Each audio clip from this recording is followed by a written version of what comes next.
Harold's going to talk about the 160th birthday of Ipswich's martyr of the Kucheng Massacre. Right. Please explain, Harold. Yes, Danny, I am not the kerplunk or whatever it was you heard on there, but I got this story. Yeah, it's a big story, history in Ipswich, and she was born 160 years ago. Well, let's hear it. Now, We want to hear it. Yeah. Look, it all starts with Mr. Charles Gordon. Now, he is a well-known veterinary surgeon in the very early days of Ipswich. In fact, he was probably our first. He was born in South Africa and came to Port Jackson at Sydney from Cape Town with a mob of horses. Now, he was attracted to the Moreton Bay district by glowing reports of the beautiful country on the Darling Downs. So he travelled overland from Sydney to Limestone, as Ipswich was then, pitched his tent and started his business as a vet. Now, in those days, Ipswich was a virtual capital city for squatters from out west on the Condamine. Nothing's changed. They always had, and they always had the best horse flesh. Now, Mr. Gordon became the preferred vet for all those leading citizens from out west, and his business thrived. His first stables were on the corner of Brisbane and East Streets here in the city. Gordon Street in Ipswich is named after him. However, the good times didn't last. You see, the railway opened from Ipswich to Grantchester in 1865. Toowoomba and then Dalby were connected to the west in 1868. And, of course, it was extended east to Brisbane in 1875. And with that, Mr. Gordon's veterinary business fell away. The horses weren't coming. But before all that, in 1855, he married Miss Mary Ann Devine.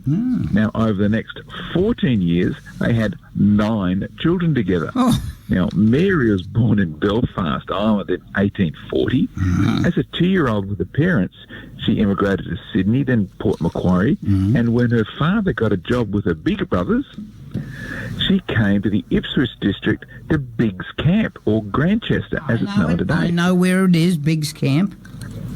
Yeah, that's where she grew up. And she stayed here in the district for the next 81 years. Now, Mary actually married for a second time. Her new husband was Mr. John Murphy. Coincidentally, her sister married an unrelated John Murphy. And this was at a time when a third John Murphy was 5 times mayor of Ipswich. So it was strange times. In any case, her oldest daughter was Mary Ann Christine Annie Gordon.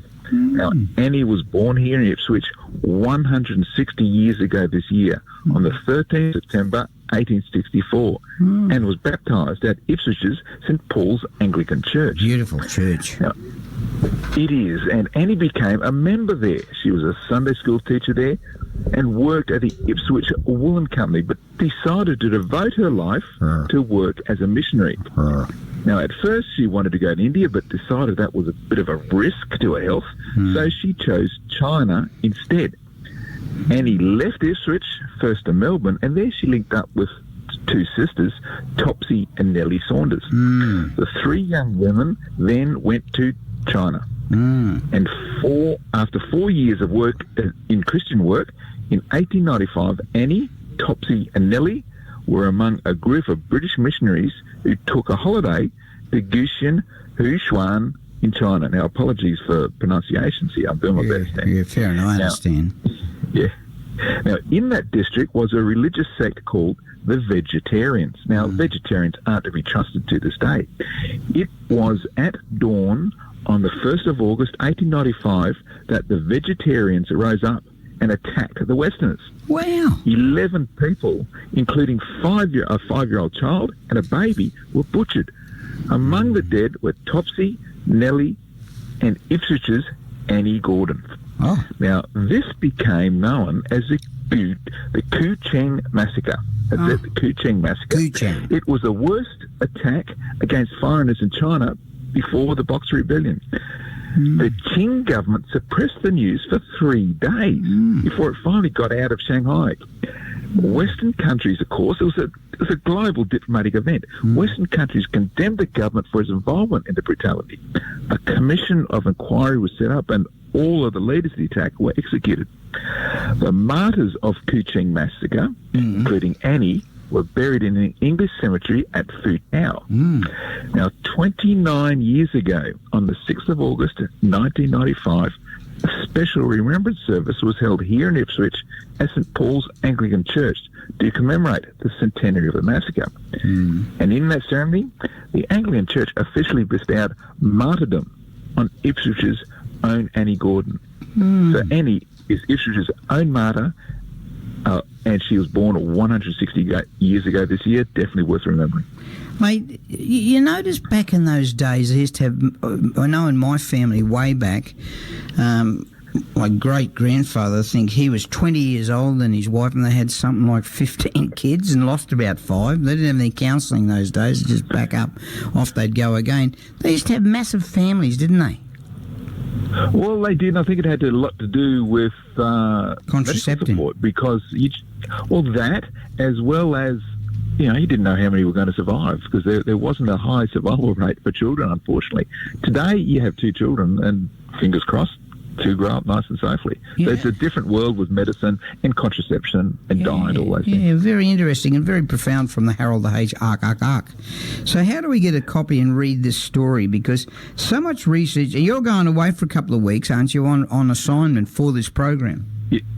Yes, I'm going on assignment to China to see what else I can find out about Ipswich people there. So, unfortunately, I'll be missing you for a couple of weeks, but you can go to historyouthere.com to see this story first thing tomorrow morning, or all the stories. There's about 300 short stories there. Yeah. About 250 of them about Ipswich. Historyouthere.com.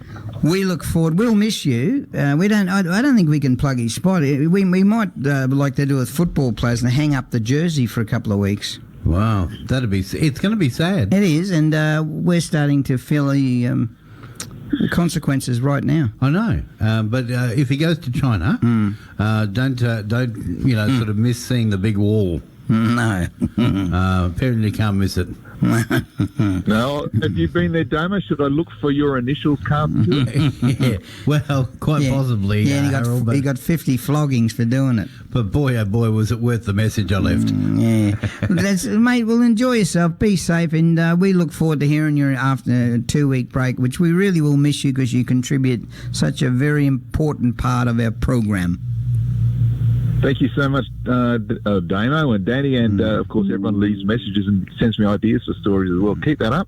But while I'm on assignment, I'll be looking for more stories over there. Historyouthere.com. Coming up is Kerry Atherton. I think we need to get Harold to entice somebody in front of a big Chinese temple to do a ark. In front of a temple, Yep. and then get arrested and then record the whole thing. Exactly.